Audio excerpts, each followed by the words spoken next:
আসসালামু আলাইকুম প্রিয় ফুটবল ফ্যান্স। দর্শক, আপনারা সকলে জানেন এবারের কোপা আমেরিকার টুর্নামেন্টে কিন্তু ম্যাক্সিমাম 16টা দল অংশগ্রহণ করেছে। আর এটাই কিন্তু প্রথম, কেননা এর আগে কিন্তু যে কয়বার কোপা আমেরিকা টুর্নামেন্টটা মাঠে গড়িয়েছে সেখানে কিন্তু 10টি করে দল অংশগ্রহণ করেছে, কিন্তু এবারের কোপা আমেরিকায় মোট 16টি দল অংশগ্রহণ করেছে।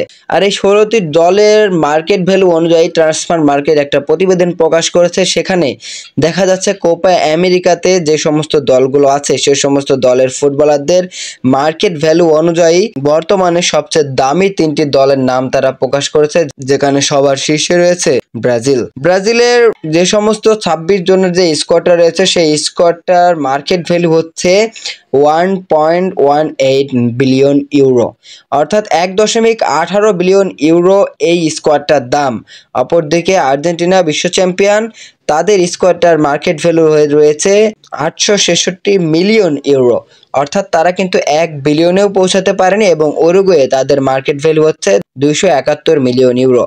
অর্থাৎ বুঝতেই পারছেন আর্জেন্টিনা এবং উরুগুয়ের থেকে কিন্তু মার্কেট ভ্যালুতে বর্তমান প্লেয়ারদের দাম অনুযায়ী কিন্তু যোজন বেশি এগিয়ে আছে সেলেসাওরা। কিন্তু সেলেসাওদের এত দামি দামি ফুটবলারদেরকে নিয়ে ডরিভাল জুনিয়র আসলে কোপা আমেরিকায় পারফরমেন্স কেমন দেখাতে পারে সেটাই এখন আসলে দেখার বিষয়। কারণ একজন ফুটবলার কিন্তু ক্লাবে তার দাম আছে যতটা, জাতীয় দলে কিন্তু তার দাম ততটা কিন্তু নাই। কেননা আপনি ক্লাবের থেকে প্রতি বছরে 1000-1500 কোটি টাকা আপনি বেতন পাচ্ছেন, কিন্তু জাতীয় দল কিন্তু কখনোই আপনাকে এতগুলো টাকা বেতন দেবে না। তো সেক্ষেত্রে কিন্তু জাতীয় দলের খেলা আর ক্লাবের খেলা পরিপূর্ণ ভিন্ন।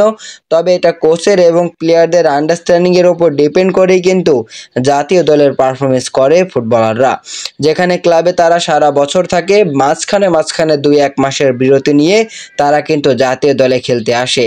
তো এটাই কিন্তু ফুটবল খেলার নিয়ম। এবং ফুটবলে যখন আপনি অনেক দামি একজন ফুটবলার হয়ে যাবেন তখন কিন্তু অবশ্যই আপনাকে ভালো পারফরমেন্স করতে হবে, না হলে কিন্তু সমালোচনার শিকার হতে হবে, যেমনটা আমরা ভিনিসিয়াস জুনিয়রের কথা বলছি।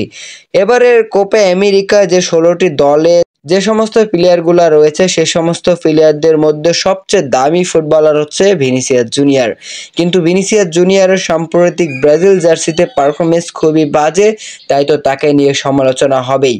এবারের কোপা আমেরিকায় ভিনিসিয়াস জুনিয়রের সর্বোচ্চ মার্কেট ভ্যালু হচ্ছে 180 মিলিয়ন ইউরো, যেটা কিন্তু অন্য কোনো দেশের বা অন্য কোনো ফুটবলারেরও এত বেশি দাম নেই এবারের কোপা আমেরিকাতে।